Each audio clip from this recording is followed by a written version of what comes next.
everyone. Welcome back to Crime Files USA. Here we bring you the most terrifying, real and shocking crime stories. Stories that will send chills down your spine. If you're into mysterious cases, serial killers and unsolved crimes, make sure to subscribe to the channel and don't forget to press the bell icon so you never miss any new video. Now, let's dive into today's dark and chilling story. Everything right on the night she died. She told her friends where she was going. She shared his photo. She checked in.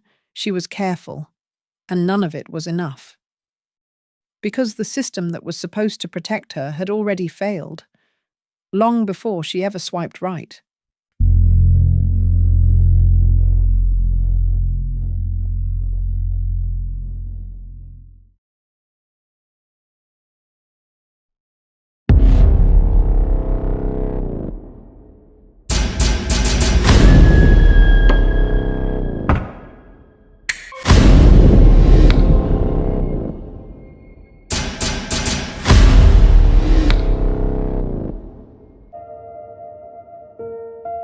Katie Locke was 23 years old, and by almost any measure, she was exactly the kind of person the world needs more of.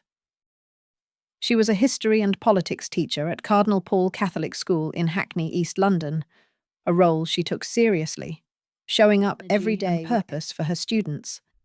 Teaching wasn't just a job for Katie, it was a calling. Former colleagues described her as warm, responsible, and deeply committed to the young people in her classroom. Outside of school, she was equally driven. She was a trained kayak instructor, a passionate sportswoman, and someone who gave her time freely to causes she believed in. In 2012, when London hosted the Olympic Games, Katie volunteered, one of thousands of citizens who helped make that summer unforgettable for the world. People who met her during that time remembered her smile, her enthusiasm, and the way she made everyone around her feel welcome. She lived with her parents and was the youngest of 3 sisters. Her family was close-knit. Her friends described her as someone who lit up every room she walked into, not through performance or attention-seeking, but simply by being genuinely, authentically herself. Katie Locke had no enemies. She had no dark history. She was simply a young woman navigating life in one of the world's greatest cities, doing the things that millions of young people do, including using dating apps to meet new people. She had a profile on Plenty of Fish, and sometime in early December 2015, a man named Carl Langdell matched with her. To Katie, and to anyone who encountered him casually, Carl Langdell appeared to be a successful professional. He told people he was a lawyer, the founder of his own legal firm. He was articulate. He was charming. He knew how to present himself. But Carl Langdell had a history that painted a very different picture. In 2009, 6 years before he would cross paths with Katie Locke, Langdell received a police caution for assaulting his girlfriend. It was documented. It was recorded. And then, like so many warning signs in cases like this, it was largely forgotten. March 2015, just 9 months before the murder, Langdell's behavior escalated dramatically. He threatened to cut the throat of his girlfriend's sister. He then made threats against a psychiatric nurse. These were not vague or ambiguous statements. They were explicit, targeted threats of lethal violence. He was detained under the Mental Health Act. And during the assessments that followed, something chilling was documented in his file. Something that should have changed everything that came after. Mental health professionals noted that Carl Langdell derived sexual gratification from thoughts of killing women. That was written down. That was known. He was formally assessed as posing a high risk to women. In April 2015, Langdell pleaded guilty to making death threats. He was released on bail with conditions, including electronic monitoring. The courts and the mental health system believed they had the situation under some degree of control. They did not. Between August and September 2015, Professionals working with Langdale recommended that he be detained again under the Mental Health Act. His behavior had not improved. It had worsened. During this period, he made a fourth explicit threat. "When I get out, I will kill someone." That statement was not formally recorded as a crime. He was discharged from inpatient mental health care on September 20th, 2015.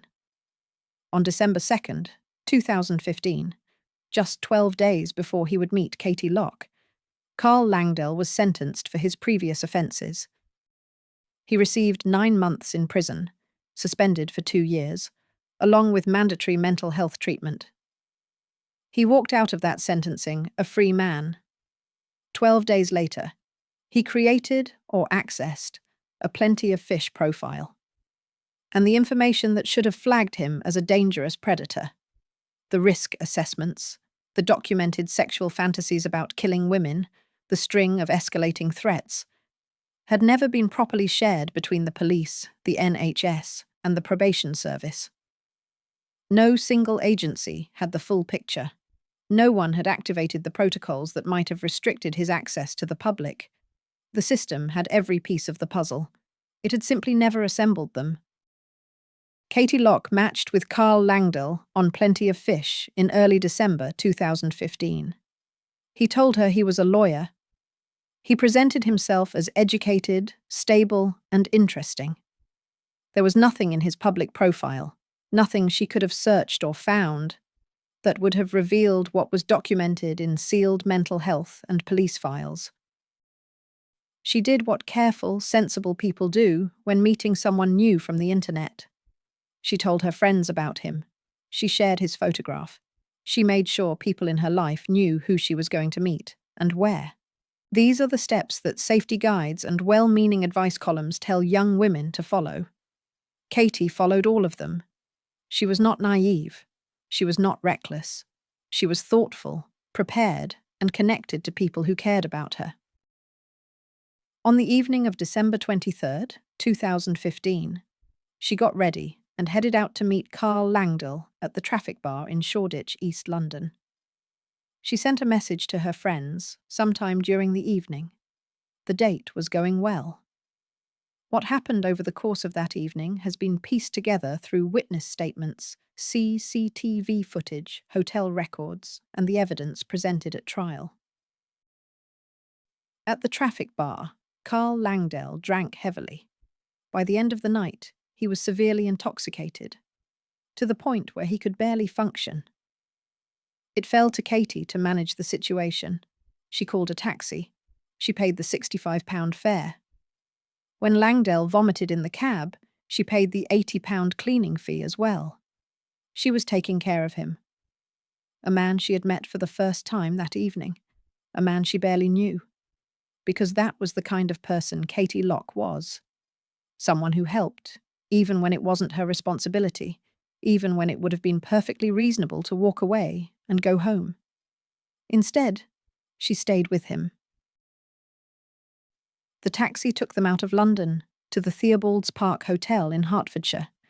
They checked in at 3:30 in the morning on Christmas Eve.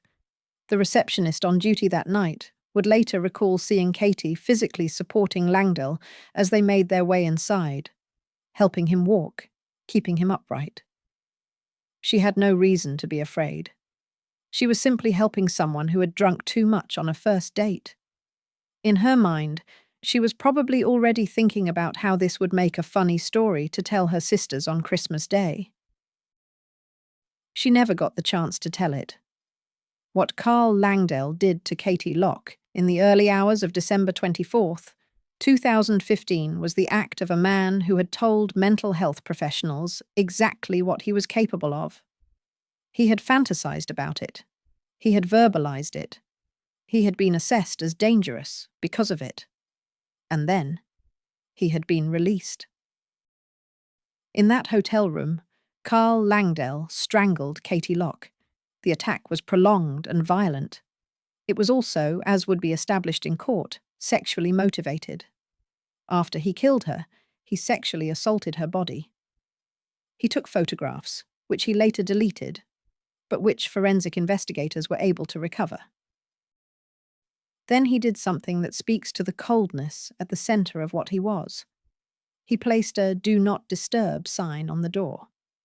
He requested a late checkout. He wrapped Katie's body in bedding, placed it on a laundry cart, and moved it to an area near a dumpster on the hotel grounds. And then he went back to his room and slept. The next morning, Karl Langdell had breakfast. He checked out of the hotel. He moved through the world as though nothing had happened, as though a young woman's life had not been ended a few hours earlier, as though her body was not lying outside in the cold. He even called another woman, a match from Tinder, and told her that he had killed someone. On Christmas Eve, Katie Locke didn't show up to a house-sitting commitment she had made. For anyone who knew her, this was immediately alarming. Katie was reliable. Katie didn't just not show up. Something was wrong. Her friends began calling her phone, repeatedly. Finally, someone answered. There was no voice. There were long, slow breaths on the other end of the line. And then, barely audible, a whisper. Katie. Her friends knew. They didn't know the details. They didn't know where she was or what had happened. But they knew in the way you sometimes know things before you've been told them, the way fear arrives before the facts do. They reached out to Karl Langdell on Facebook. He responded calmly, almost dismissively. He said Katie had left in a taxi. There was nothing to worry about, he implied. She had gone home. She had not gone home. Katie's father, a man who loved his youngest daughter with everything he had, went to Karl Langdell's home looking for answers. When he arrived, Langdell's mother answered the door and told him that Karl was out walking the dog. Eventually, Langdell answered the phone. What he said next were words that Katie's father had never imagined he would hear, words that no parent should ever have to hear. I'm a monster. I put her on the ground. Police were called. They found Karl Langdell at Lee Valley Park. He told them where he had left Katie's body. Officers went to the Theobald's Park Hotel, and there, on Christmas Eve, while families across Britain were gathered around trees and fireplaces and dinner tables, they found her.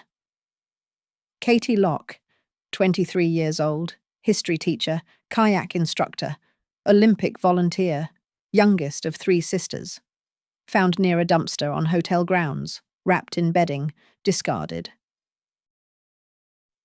On December 25th, Karl Langdell was formally charged with murder. When detectives sat down to interview him, he refused to answer their questions. While awaiting trial, Karl Langdell demonstrated that his violence was not limited to the night he killed Katie. In May 2016, at HMP Bedford, he carried out a brutal assault on a prison officer. He was convicted for causing grievous bodily harm. When his murder case came to trial in June 2016, Langdell pleaded guilty. There was no long, drawn-out denial. The evidence was overwhelming. The photographs he had taken, the forensic evidence in the room, his own confession to Katie's father over the phone. The court heard about the strangulation. It heard about the sexual motivation. It heard about what he had done after she died and how he had moved her body. It heard the assessment that he posed a high and ongoing risk to women. Karl Langdell was sentenced to life in prison with a minimum term of 26 years before he would be eligible for parole consideration. The judge made clear that he was one of the most dangerous individuals to have appeared before the court, a man who had told the system what he was and whom the system had failed to contain.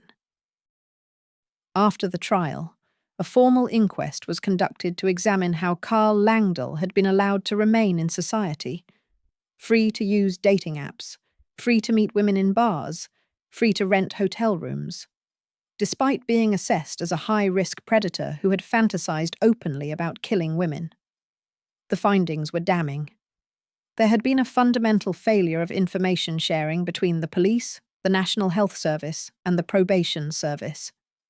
Each agency held pieces of Langdell's history. None of them had the complete picture. No single file existed, accessible to all relevant parties, that captured the full scope of what was known about him. The protocol that should have been triggered, the Multi-Agency Public Protection Arrangements, or MAPA, designed to monitor dangerous individuals in the community, had not been activated. The documentation that noted his sexual fantasies about killing women, his explicit threats, his escalating behavior, none of it had been compiled and assessed in a way that would have placed appropriate restrictions on his freedom. The official conclusion acknowledged that systemic errors had occurred, real, significant, consequential errors. At the same time, the inquiry determined that Karl Langdell bore sole direct responsibility for what he had done. The failures of the system created the conditions for the crime. The choice to commit it was his alone. But the families of victims in cases like this are often left asking a question that the official conclusions don't fully answer. If the system had worked as it was designed to work, would Katie be alive? The answer in this case seems difficult to escape. To understand how Karl Langdell was free to be on a dating app 12 days after sentencing, you have to understand something fundamental about how risk management works in the United Kingdom, and where it systematically fails. MAPA, the Multi-Agency Public Protection Arrangements, exists precisely for cases like this. It is a framework that brings together police, probation, and the NHS to jointly manage offenders who pose a genuine risk to the public. When it works well. The problem is that it requires someone to trigger it. It requires someone across 3 different agencies with 3 different information systems and 3 different case management cultures to look at the full picture and say, this person needs to be categorized, monitored, and restricted. In Langdell's case, that never happened. Not after the 2009 assault, not after the 2015 death threats, not after the documented sexual fantasies, not after the 4th explicit threat. When I get out, I will kill someone, which wasn't even recorded as a formal crime. Each agency, working with its own partial information, made assessments that seemed defensible in isolation. But isolation was the problem. The police knew about the assault. The NHS knew about the sexual fantasies. The probation service knew about the suspended sentence. Nobody knew everything, and nobody was required, in any formal, enforceable way, to pick up the phone and compile what all 3 of them knew into a coherent risk profile. This is not a new problem. The same failure, agencies working in silos, information not shared, protocols not triggered, appears in case after case across the UK and beyond. The names change, the victims change. The inquests that follow reach similar conclusions. The recommendations are made. And then, a few years later, another inquest is convened because the same failure happened again. What makes the Langdell case particularly painful is the clarity of the missed signals. This was not a case where the warning signs were subtle or ambiguous. He did not slip through the cracks of a complex situation. He was explicitly, verbally, documentably dangerous. And still, nothing was done to restrict his access to the women he had told professionals he fantasized about killing. There is a harder question that the inquest did not, and perhaps could not, fully address. What responsibility do we as a society bear when we design systems that allow this to happen repeatedly, absorb the lessons of each inquiry, and then repeat the same pattern?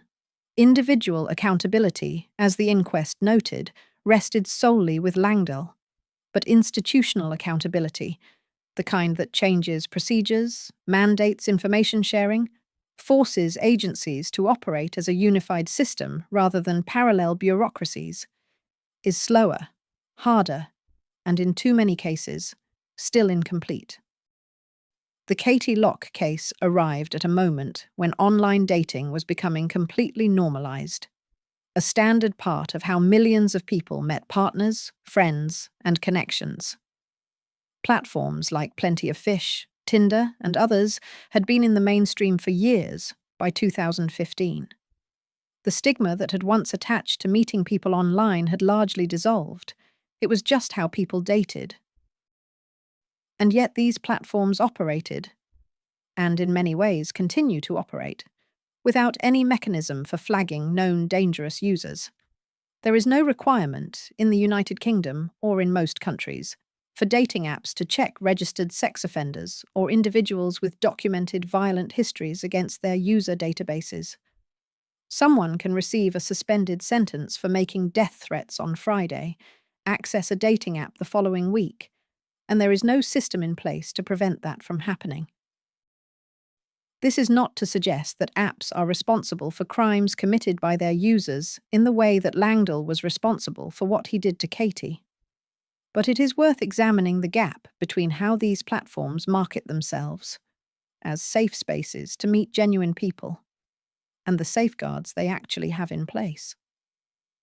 In the years after Katie's death, several campaigns emerged in the UK pushing for stronger vetting requirements on dating apps, particularly for individuals with violent criminal histories. In 2021, the Online Safety Bill began moving through Parliament, eventually becoming law, a landmark piece of legislation that placed new responsibilities on platforms. But mandatory background checks for dating apps remain a contested and largely unresolved question. The platforms argue that implementation would be technically complex and legally fraught. Advocates for victims argue that the technical complexity is, at least in part, an excuse. What is not in dispute is this: Karl Langdell should not have been freely browsing dating profiles in December 2015. Whether it was the criminal justice system, the mental health system, or the platforms themselves that should have prevented it, or all three working together, is the debate worth having. What is not acceptable is the conclusion that nobody was responsible for stopping it. Katie Locke paid the price for that gap in responsibility. She should not have been the one to pay it. In the years that followed, Katie's family and friends kept her memory alive. Tributes poured in from her students, her colleagues, her fellow kayakers, and the volunteers she had worked alongside during the Olympics. People who had spent 5 minutes with her remembered her. That is the mark of someone who was genuinely, uncommonly kind. Her school held memorials. Her community grieved. And then, as communities do, they continued, carrying the loss forward in the quiet, invisible way that grief works when it has no choice but to coexist with daily life. Karl Langdell spent the years after his conviction in prison. On February 11th, 2021, at 12:05 in the morning, prison staff found him with a self-inflicted wound. He was taken to hospital. He died at 1:47 in the morning. His death prompted complicated reactions, as it always does in cases like this. There are those who feel that justice was never fully served, that 26 years was inadequate, that he lived years that Katie never got to live. There are those who simply feel nothing, having long since stopped expecting the system to deliver anything that resembles true resolution. What is not complicated is what was lost. Katie Locke was 23 years old. She was a teacher, a sportswoman, a volunteer, a daughter, a sister, a friend.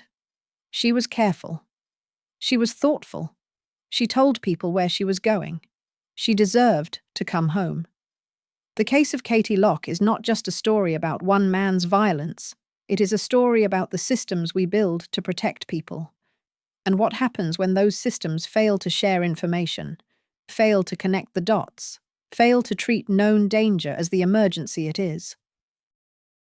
Karl Langdell told his mental health professionals what he was. He told the psychiatric nurse. He told a woman on Tinder after the fact. He told Katie's father on the phone. He pleaded guilty in court. He was never a mystery. He was never hidden. And yet Katie Locke is gone. The least we can do, the absolute minimum, is to say her name, to remember who she was before the night everything changed, to ensure that her story is not only told as a horror story, but as the story of a real person who mattered enormously to the people who knew her. Her name was Katie Locke. She was 23 years old. She deserved better from a world that had every reason to protect her. If you found this documentary important, please share it. Leave a comment below with your thoughts. And if you haven't already, subscribe to the channel so you don't miss the next case. Stay safe out there.